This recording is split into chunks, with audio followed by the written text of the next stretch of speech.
सादर नमस्कार प्रिय मित्रों, जय श्री राम, जय श्री सीताराम। आपका स्वागत है हमारे YouTube चैनल ज्योतिष पंचांग दर्शन में। मैं आचार्य पवन शुक्ला। बोले श्री वृंदावन बिहारी लाल की जय। आप सभी का स्वागत है हमारे ज्योतिष पंचांग दर्शन में। मैं हूँ आचार्य पवन शुक्ला।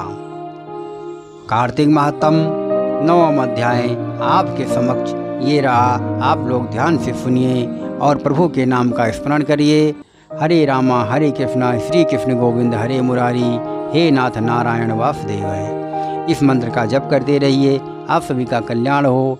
जय जय श्री राधे। बोले वृंदावन बिहारी लाल की जय। इधर बिंद्रा ने स्वप्न देखा कि उसका पति सारे शरीर में तेल लगाकर नंगा शरीर भैंसे पर सवार होकर दक्षिण दिशा की ओर प्रेतों के साथ जा रहा है।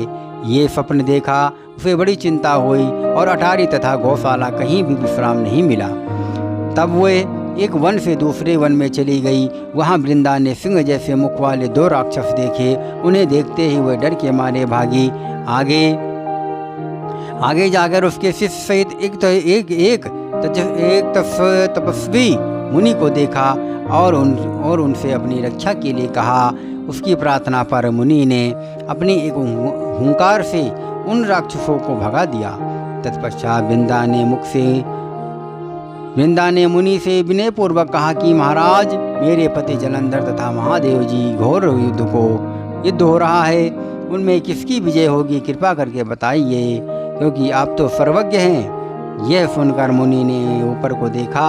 उसी समय 2 बंदरों ने आकर मुनि को प्रणाम किया और मुनि के संकेत पर दोनों बंदर वहां से चले गए। फिर थोड़ी देर बाद में वे दोनों आकाश की ओर आए और उन्होंने वहां जलंधर दैत्य का सिर और धड़ लेकर फेंक दिया। वृंदा अपने पति के मृत शरीर को देखकर बहुत दुखी हुई और रोने लगी। तत्पश्चात मूर्छित होकर पृथ्वी पर गिर पड़ी। मुनि ने अपने कमंडल से उस पर जल छिड़का तो उसे चेतना आई। तब वह पुनः विलाप करती हुई उस मुनि से बोली कि महाराज, जिसने देव गंधर्व और विष्णु सहित तीनों को जीत लिया, वह शिव के साथ कैसे मारा गया? हे मुनि, आप बड़े समर्थवान ज्ञानवान हैं, किसी प्रकार मेरे पति को फिर से जीवित कर दीजिए। तब मुनि कहने लगे कि शिव जी के हाथ से मरे हुए को कौन जीवित कर सकता है, परंतु फिर भी तुम पर कृपा करके हम उसको जीवित कर देते हैं। ऐसा कहकर मुनि ने अंतर ध्यान हो गए और जलंधर जीवित होकर वृंदा के साथ प्रेम मिलाप करता हुआ आलिंगन वृद्ध को हो गया।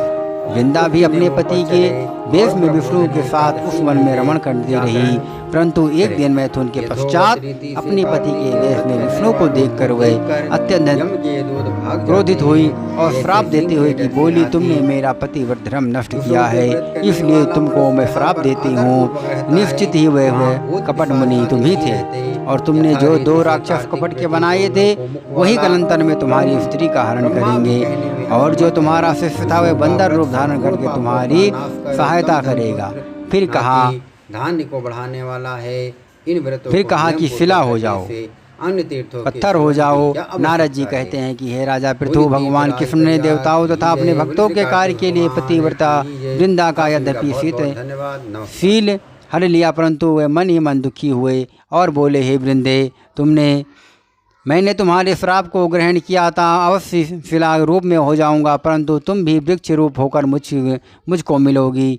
उसी समय वृंदा अपने पति के चरणों का ध्यान करके श्री विष्णु के मना करने पर भी अग्नि में प्रवेश कर गई। नारद जी कहते हैं कि हे राजा पृथु, इधर शिव जी बड़े भयंकर वेग से राक्षसों को मारने लगे। शिव जी की तीक्ष्ण बाण वर्षा के आगे शुंभ निशुंभ ने भी ना ठहर सके और वो युद्ध से भाग खड़े हुए। तब शिव जी ने उनको श्राप दिया, क्योंकि तुम युद्ध क्षेत्र से भाग गए हो, इसलिए पार्वती के हाथ से मारे जाओगे। उधर जिस समय वृंदा का पतिव्रत धर्म नष्ट हुआ, तभी जलंधर का बल समाप्त हो गया। ठीक इसी समय विष्णु ने अपना सुदर्शन चक्र अपने तेज सहित शिव को दिया। फिर शिव जी ने अपना ऋषियों के तप का, पतिव्रता स्त्रियों का तथा ब्रह्मा जी का तेज उसमें जोड़कर जलंधर दैत्य पर छोड़ दिया, जिससे उसका सिर कटकर भूमि पर गिर पड़ा। सिर और धड़ अलग होते ही जलंधर का तेज उसके शरीर से निकल श्री भगवान शिव और वृंदा का तेज पार्वती जी में समा गया। उधर विष्णु वृंदा की चिंता में लौटने लगे। तब सब देवताओं ने शिव जी की स्तुति की और कहा कि महाराज, जलंधर को मारकर आपने देवताओं का उपकार किया है, परंतु कई महान अनर्थ हो गया। कृपा करके उसका भी कुछ उपाय कीजिए। भगवान विष्णु वृंदा के पतिव्रत धर्म से मोहित होकर लगातार उसकी चिता भस्म में लौट रहे हैं और किसी प्रकार का विश्राम नहीं कर रहे हैं। तब शिव जी ने कहा कि हे देवताओं, तब सब भगवान की योग माया की शरण में जाकर उनकी स्तुति करते हुए बोले, तुम्हारी माया को तो ब्रह्मा आदि भी नहीं जानते। उस देवी को नमस्कार है जिसके भक्तगण अनादर तथा मोह को प्राप्त नहीं होते। ऐसे मूल प्रकृति को हमारा नमस्कार है। उस समय देवताओं ने एक तेज देखा और आकाशवाणी सुनी कि गौरी, लक्ष्मी, सरस्वती, रजोगुण, तसोगुण और तमोगुण रूप में मैं ही हूँ। वही तीनों तुम्हारा आकार सिद्ध करेंगी। उन देवियों की तुम आराधना करो। फिर उन तीनों देवियों ने प्रकट होकर जिन बीज दिए, अघट होकर 3 बीज दिए और कहा कि इन तीनों बीजों को वहाँ पर विष्णु में जाकर बो दो और अपना कार्य सिद्ध करो। देवताओं ने तीनों बीज ले जाकर वहाँ पर वृंदा की चिता पर भगवान विष्णु लौट रहे थे, वहाँ पर जाकर बो दिए। उन तीनों बीजों से 3 वृक्ष उत्पन्न हुए। रजोगुण सरस्वती से आंवला, तमोगुण गौरी से तुलसी और सतोगुण लक्ष्मी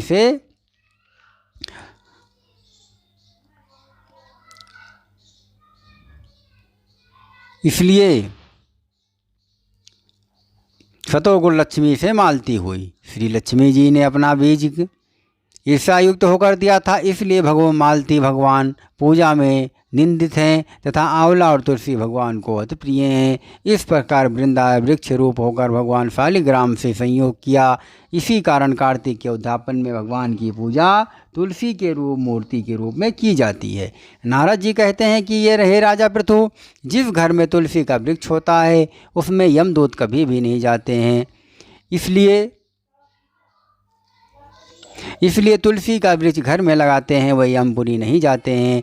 नर्मदा तथा गंगा का जल और तुलसी का पूजन, ये तीनों कारगर बताए गए हैं, एक बराबर बताए गए हैं। मनुष्य तुलसी और आंवला की छाया में अपने पितरों का श्राद्ध करता है तो उसके पितृ मोक्ष को प्राप्त होते हैं। नारद जी कहते हैं कि हे राजा पृथु, तुलसी और आंवले का महत्व ब्रह्मा जी भी कहने में असमर्थ हैं। जो कोई भी कथा को पढ़ता अथवा सुनता है वह भी मोक्ष को प्राप्त होता है।